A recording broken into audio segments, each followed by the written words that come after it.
ಕರ್ನಾಟಕ ರಾಜ್ಯದ ಉಪಚುನಾವಣೆಯಲ್ಲಿ ದಾವಣಗೆರೆ ಕ್ಷೇತ್ರದ ಕಾಂಗ್ರೆಸ್ ಅಭ್ಯರ್ಥಿಯಾಗಿರುವಂತಹ ಸಮರ್ಥ್ ಶಾಮನೂರು, ತಂದೆ ಹೆಸರು ಎಸ್ ಮಲ್ಲಿಕಾರ್ಜುನ, ತಾಯಿ ಹೆಸರು ಪ್ರಭಾ ಮಲ್ಲಿಕಾರ್ಜುನ. ಸಮರ್ಥ ಹುಟ್ಟಿದ್ದು 1999. ಅನುರಾಧ ನಕ್ಷತ್ರ, ವೃಶ್ಚಿಕ ರಾಶಿ. ಹುಟ್ಟಿದ್ದು ದಾವಣಗೆರೆಯಲ್ಲಿ. ಮೀನ ಲಗ್ನದಲ್ಲಿ ಜನನ ಆಗಿದೆ.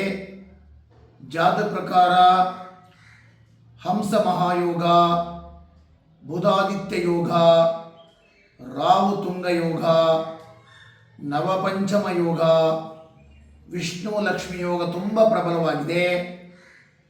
ಹಾಲಿ ಬುಧ ದಶೆ ನಡೀತಾ ಇದೆ. ಬುಧ ಲಗ್ನಾತ್ 11ನೇ ಸ್ಥಾನದಲ್ಲಿ ಬುಧಾದಿತ್ಯ ಯೋಗದಲ್ಲಿ ಪ್ರಬಲವಾಗಿರುವುದರಿಂದ ತುಂಬ ಬುದ್ಧಿವಂತ ಇದ್ದಾನೆ. ಸಮಾಜದಲ್ಲಿ ಹೊಂದಾಣಿಕೆ ಆಗುವಂಥ ಗುಣ ಇದೆ. ಮತ್ತು ಲಗ್ನಾಧಿಪತಿ ಮತ್ತು ಪಂಚಮಾಧಿಪತಿ ಪರಸ್ಪರ ದೃಷ್ಟಿ ಇರೋದರಿಂದ ಮುಂದಿನ ದಿನಗಳಲ್ಲಿ ಒಳ್ಳೆಯ ಭವಿಷ್ಯ ಇದೆ ಅಂತ ಕಾಣ್ತಾ ಇದೆ. ಹಾಗಾಗಿ ಇವರ ಜಾತಕ ಪ್ರಕಾರ 23/2/2025ರಿಂದ 26/7/2026ರವರೆಗೆ ಬುಧ ದಶಾ ಚಂದ್ರಮುಕ್ತಿ. ಪಂಚಮಾಧಿಪತಿಯ ಚಂದ್ರನ ಮೇಲೆ ಗುರುವಿನ ದೃಷ್ಟಿ ಇರೋದರಿಂದ ಇವರ ಜಾತಕ ಪ್ರಕಾರ MLA ಆಗುವಂಥ ಯೋಗ ತುಂಬ ಪ್ರಬಲವಾಗಿದೆ. ಮತ್ತು ವೃಶ್ಚಿಕ ರಾಶಿ ಪ್ರಕಾರ 2/4/2026ರಿಂದ ಗುರುದೃಷ್ಟಿ ಪ್ರಾರಂಭ ಆಗಿದೆ. 4/4/2026ರಿಂದ ಬುಧ ದಶಾ ಚಂದ್ರಮುಕ್ತಿಯಲ್ಲಿ ಶುಕ್ರ ಅಂತರ್ಮುಕ್ತಿ, ಸೂಕ್ಷ್ಮ ಮುಕ್ತಿ ಇರುವುದರಿಂದ ಸ್ವಲ್ಪ ಅಂತರ ಕಡಿಮೆಯಾದರೂ ಕೂಡ ಚುನಾವಣೆಯಲ್ಲಿ ಗೆಲ್ಲುವಂಥ ಯೋಗ ಪ್ರಬಲವಾಗಿದೆ.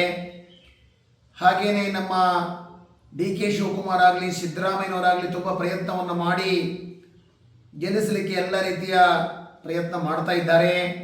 ಈ ಹಿಂದಿನ ಕೂಡ ಶಾಮನೂರು ಶಿವಶಂಕರ ಪರ ಜಾತಕ ವಿಶ್ಲೇಷಣೆ ಮಾಡಿದಾಗ 13, 14, 15ರಲ್ಲಿ ಇವರಿಗೆ ರಾಜ್ಯದ ಮಂತ್ರಿ ಆಗುವಂಥ ಯೋಗ ಇದೆ ಅಂತ ಹೇಳಿದ್ದೆ. ಆ ಪ್ರಕಾರವಾಗಿ ಅವರು ರಾಜ್ಯದ ತೋಟಗಾರಿಕೆ ಮಂತ್ರಿಗಳಾಗಿ ಒಳ್ಳೆಯ ಕೆಲಸಗಳನ್ನು ಮಾಡಿದ್ದಾರೆ. ಹಾಗೆ ಈಗಲೂ ಕೂಡ SS ಮಲ್ಲಿಕಾರ್ಜುನರು ಕೂಡ ಉಸ್ತುವಾರಿ ಮಂತ್ರಿಯಾಗಿ ತೋಟಗಾರಿಕೆ ಇಲಾಖೆ ಕೆಲಸವನ್ನು ಮಾಡ್ತಾ ಇದ್ದಾರೆ. ಹಾಗಾಗಿ ಅವರ ಕುಟುಂಬಕ್ಕೆ ಒಂದು ಪ್ರಬಲವಾದಂಥ ಯೋಗ ಇದೆ. ಹಾಗಾಗಿ ಇವು ಹುಡುಗನು ಕೂಡ, ಸಮರ್ಥನು ಕೂಡ, ಶಾಮನೂರು ಕೂಡ MLA ಆಗುವಂಥ ಎಲ್ಲ ಲಕ್ಷಣ ಇದೆ ಅಂತ ಕಾಣ್ತಾ ಇದೆ. ಹಾಗಾಗಿ ಈ ಉಪಚುನಾವಣೆಯಲ್ಲಿ ಅಂತರ ಸ್ವಲ್ಪ ಕಡಿಮೆಯಾದರೂ ಕೂಡ ಚುನಾವಣೆಯಲ್ಲಿ ಗೆಲ್ಲುವಂಥ ಎಲ್ಲ ಯೋಗಗಳು ಪ್ರಬಲವಾಗಿದೆ ಅಂತ ಕಾಣ್ತಾ ಇದೆ. ಶುಭ, ಒಳ್ಳೆಯದಾಗಲಿ. ಅವರ ಕೆಲಸಕ್ಕೆ ಎಲ್ಲ ರೀತಿ ಜಯ ಸಿಗಲಿ ಅಂತೇಳಿ ಯಾರಲ್ಲಿ ಪ್ರಾರ್ಥನೆ ಮಾಡ್ತಾ ಇದ್ದೀನಿ. ಒಳ್ಳೆಯದಾಗಲಿ. ಶಿವಂ ಭೂಯಾತ್.